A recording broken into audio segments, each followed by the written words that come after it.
Hello, I'm Ingrid, and I'm 27 years old. I was orphaned at a very young age because both my parents passed away in a car crash. They didn't have any family to look after me, so I was put into an orphanage. I was there for about 3 years before my parents adopted me. My adoptive parents turned out to be these billionaires, so I had a pretty rich and fulfilling life after that. They didn't want to make my adoption a big deal, so they kept it hushed up. They wanted to do good without it having been broadcast everywhere. When I turned into an adult and had my own place, the two of them decided that they wanted to expand their business further and took to touring Europe in search of opportunities. It was around this time that I met Patrick, my now ex-husband. We met in college and instantly liked each other. After a couple of conversations, Patrick, a very happy-go-lucky, caring man, made me like him a whole lot more. Our dates led to us becoming an official couple. We had the perfect relationship, although there was one problem. It was no secret that Patrick's family did not like me. The first time I met them, Patrick and I had just graduated college. He waited to introduce me to his parents until we were both well settled in our lives. By that, I mean that we were both working good jobs. Patrick had warned me that his parents tended to be a little judgmental when it came to their children's significant others, and he wanted me to make the best impression I could. I didn't mind, but meeting the parents was nerve-wracking for me. By the time Patrick introduced me to his parents, we have been dating for a good 4 years. In those 4 years, we also got engaged, so I guessed that, in itself, it was going to be a problem for his parents, considering they never even got to know me as his girlfriend. I remember freaking out about it with Patrick the day before we were supposed to meet his parents. They're going to hate me, Patrick. They won't, I promise you. Do you not think that they'll be shocked to find out that we're engaged? Well, yeah, but I don't think it will be that big of a deal. Are you being serious right now? You were scared about introducing me to them because you know how judgy they are, and you think introducing me as your fiance is not going to make them judge me even more. Look, even if they do, will what they say really matter? It won't to me, but I don't know about you. You always seem so careful about them. I promise you that it won't affect or matter to me at all, Ingrid. All right, if you say so. But do you think maybe we should just not tell them we're engaged, and then, like a month or so later, we should tell them? Will that make you feel any better about this whole thing? Because I have no problem with either of the options. I think we should hide it just in case. I'll do anything to get on that good side. You have nothing to worry about. I'll be there with you no matter what. Thanks, sweetie. The only reason I had been freaking out so much was that whenever I suggested that Patrick tell his parents about me, he would make a whole fuss about them not going to approve of me.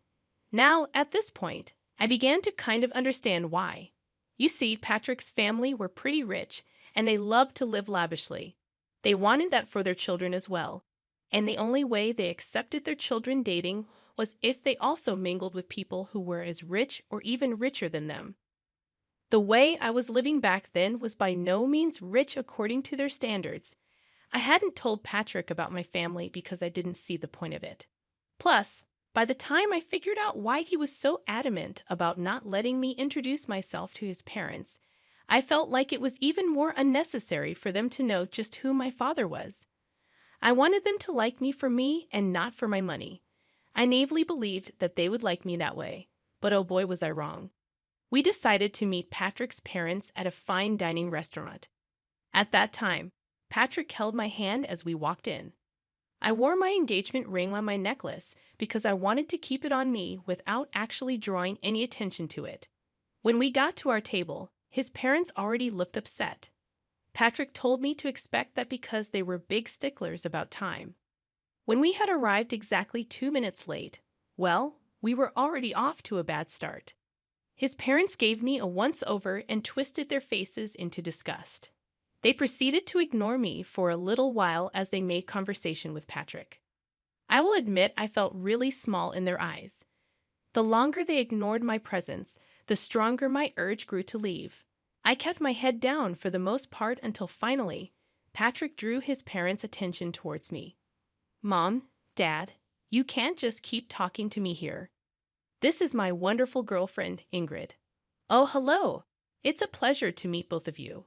Hi, I wish I could say the same. Mom? What? I'm only speaking the truth.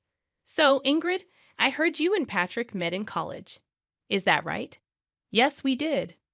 We happened to share some classes together. Ah, and how did you manage to attend this college?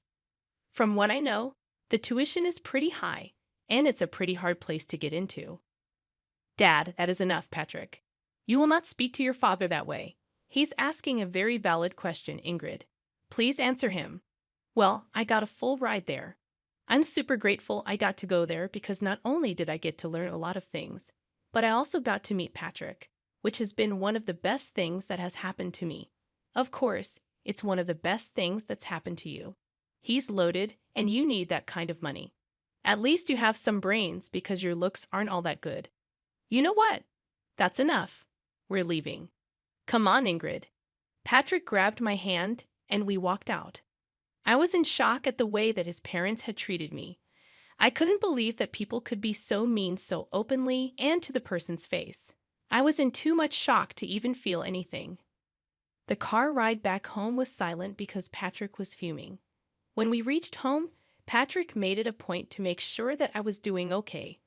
But truthfully, at the moment, I really did not know how to feel. I had dressed up nicely and made sure that I sat properly as well. I didn't order anything expensive, but somehow, without me even saying a word, Paula and Marley made their judgment about me. Patrick didn't speak to his parents for a while after that. They texted him and told him that we had been very disrespectful by walking out on them during lunch. Patrick didn't respond to that and only texted them about a month later to tell them that he had gotten engaged. His parents weren't too happy about it, but Patrick threatened them with no contact if they said or did anything against me. They offered to pay for our wedding on the condition that they got to make all the decisions regarding it. Obviously, neither Patrick nor I wanted that, so we decided to do the next best thing, elope. My parents were in Europe, and they knew about me eloping. They were just happy that I was happy. And they did send Patrick and me a gift. Patrick did raise his brows at how they sent us a pretty expensive painting as a gift. But I just brushed it off as them having enough money to spend it on that. After getting married, we next met Paula and Marley at a party that they had hosted. They invited us to celebrate their anniversary. Truth be told, I was actually pretty happy that they had invited me despite the dislike they held for me. When we got there, I was ignored by everyone. If you think being ignored by 2 people was embarrassing, being ignored by about 30 people was even worse. I hung by Patrick's side for the most part, but nobody even tried to talk to me. If I ever did try to speak and make conversation, people would just either look me up and down and walk away, or they would continue talking to Patrick as if I never said anything. By the end of the night, I was in tears. I was humiliated and downright disgusted by the behavior that everyone was showing. The crowd had asked Paula and Marley to make a speech at the end of the night, and they got up to make one. By this time, I was tired and I wanted to go home, but in their speech, they began by talking about how grateful they were to have almost everyone in the room in their lives. That was only the first jab that they threw at me. They kept making many more, which the guests kept laughing at. At some point, I just got up and walked out. I ordered an Uber and went back home. I cried the entire way back home and up until Patrick got back home. When he got back, he seemed upset and angry. Why did you walk out like that? Do you know how embarrassing that was for me? What? What are you talking about? Don't play dumb with me right now, Ingrid. I had to endure my parents yelling at me and a lot of the guests pitying me for being with you. Are you serious? What about how embarrassing it was for me? Oh, come on, Ingrid. You could deal with it for one night. It was my parents' anniversary, for God's sake. I was ignored by everyone, and your parents chose to make even more fun of me in their toast. How do you possibly expect me to be okay with something like that? I'm not saying what they did was right, but you could have just lived through it. I would have spoken to them about it after. What would that have done for me? I don't like being put in positions where I'm only being humiliated Everyone was laughing at me. You've never been in that position before, so it's easy for you to talk about this like it's no big deal. My parents expect an apology from you. I want one too. I'm afraid that I won't be doing that. I'll only do that if they give me one too. As for your apology, I see no reason for apologizing to you. You always stood up for me. I don't see why this is any different.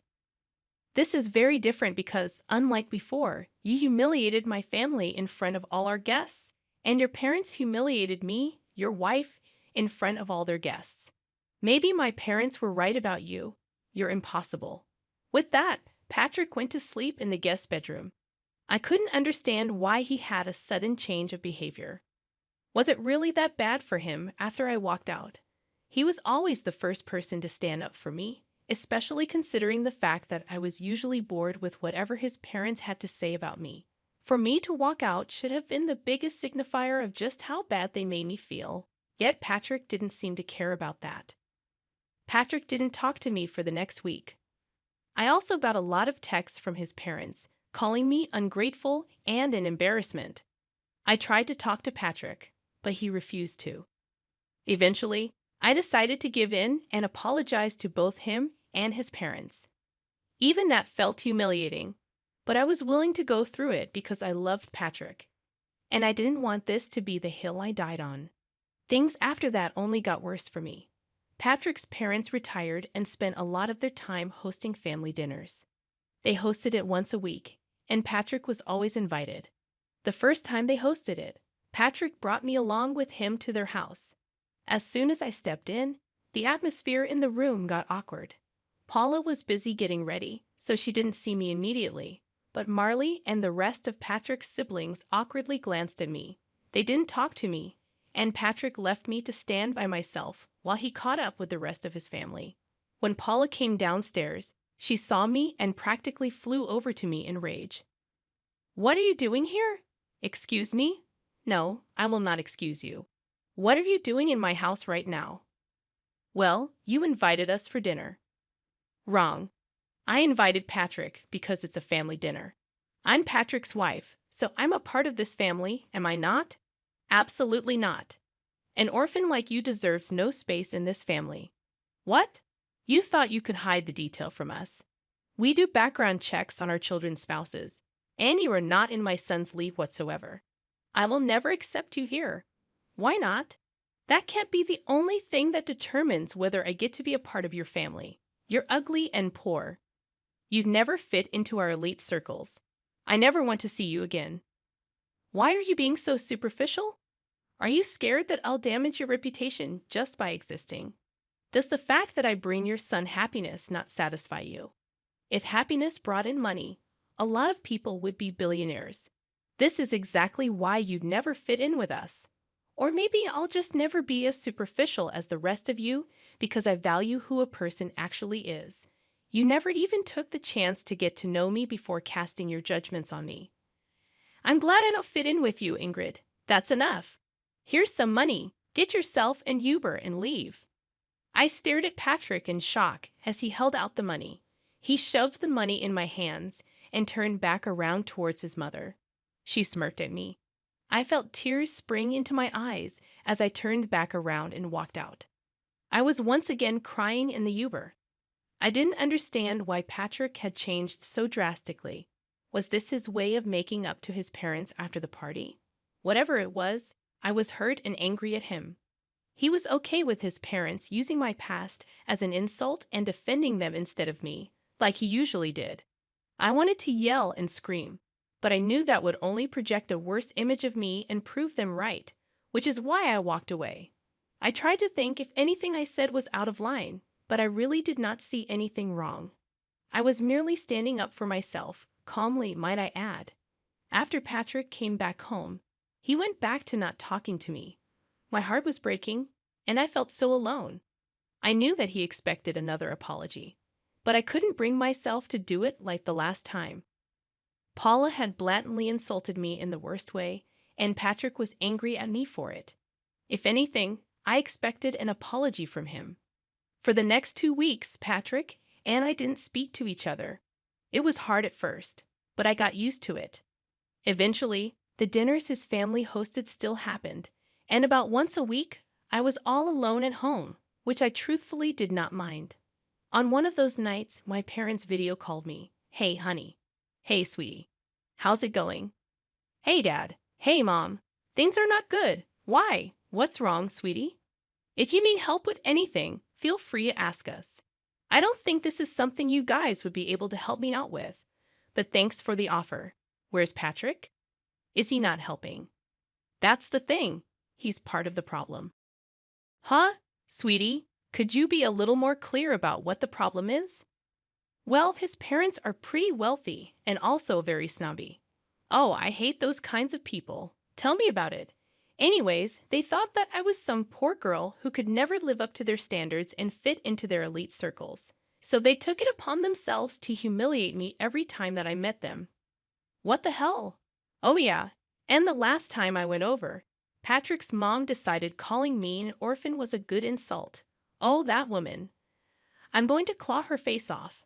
How dare she call my precious child an orphan? Do they not know about us? And what the hell has Patrick been doing in all this? I didn't tell them about you guys because I knew that their opinion of me would change if they knew. And I wanted them to like me for who I was and not for my wealth. As for Patrick, he's siding with them. He thinks that I was disrespectful when I stood up for myself. Honey, are you sure this is the man you want to be with? I love him a lot, but this is not how I want it to be. We haven't been speaking to each other for the last 2 weeks, and I'm surprisingly okay with that. All right, sweetie. I'll get you in touch with one of my friends over there. As for your worry about us not being able to help you out, I think we might actually be able to help you get a little sweet revenge. Huh? What do you mean? Your dad and I are coming there next week. We wanted to take you and Patrick on a vacation, but now we can just take you. More things for us to do together, I guess. Really? Oh my God! I'm so excited to finally get to see the two of you in person. Again, that was a real pick-me-up. Finally, I felt happy after so long. The three of us continued to talk for a little while after that. Dad elaborated on his plan to help me. After a little while, he asked me where these dinners of theirs were being held. And as far as I knew, they took turns hosting in their house and at restaurants. Conveniently, the week that my parents were coming, the dinner was going to happen in a restaurant. I needed to get information on where exactly this dinner was going to be held so I could provide my parents with the location. Thankfully, I had Patrick's email logged into my phone. And if there was one thing I knew about Paula and Marley, it was that they loved to email everyone everything. It wasn't that hard to get the location, and I gave it to my parents. At the same time, my mom's lawyer friend contacted me, and we got started on the process of filing for divorce. My parents landed in the States and decided to check into their hotel, where I met them. We had lunch together, and then the two of them sent me on my way for a spa day that they entirely paid for because they thought I deserved it while they got ready to get revenge on my in-laws. My parents walked into the restaurant that Patrick and his family were at. According to Dad, when they approached the table, Marley and Paula began to murmur among themselves as they recognized just who he was. Mom told me that this was how the conversation went. Hello? Oh my gosh, Mr. Burns. What brings you here? Oh wow, I just happened to see some familiar faces, and I figured that I could drop in and probably dine with you. Familiar faces? Who are you speaking about, Mr. Burns? Well, I see Patrick. Me? Well, hello. A pleasure to meet you. You, my daughter, has spoken a lot about you. But speaking of my daughter, where is she? Your daughter? I'm afraid you're mistaken. I don't think she's here, but she should be, right? I'm sorry, Mr. Burns, but we didn't even know that you had a daughter. Of course I do. And she's married to Patrick. What? I'm sorry, but I think you're mistaken. Yes, his wife's name is Ingrid, and she was an orphan. Yes, I do know that, and that is why we adopted her. Excuse me? You're her dad? Yes, and from what I see, she isn't here. She's been telling me that there has been some problems with her in-laws, but I see what the problem was. It was you. No, she was the one who hid this huge thing from us. If we knew, you would have treated her better. She didn't want you to treat her nicely because of her background. Oh well, she did ask me to hand this over to Patrick. My dad handed Patrick the divorce papers and walked out. After that, it only took a couple of phone calls for a lot of investors to pull away from Marley's business. They were quickly crashing, and nothing was more satisfying than watching them crumble down to the levels that they made fun of. I got a lot of texts from all Patrick's family, calling me a bunch of nasty names while some of them begged me to talk to my dad and reverse what he had done. Patrick thankfully signed the divorce papers without any hassle. My parents and I went on a long vacation after that. I had the time of my life, and I slowly began to heal. Yeah, it hurt that I had lost the love of my life, but I also learned just how important it is to stand up for myself. I'm forever grateful to my parents for everything they've done for me, and I can't wait to see what else life has to offer me.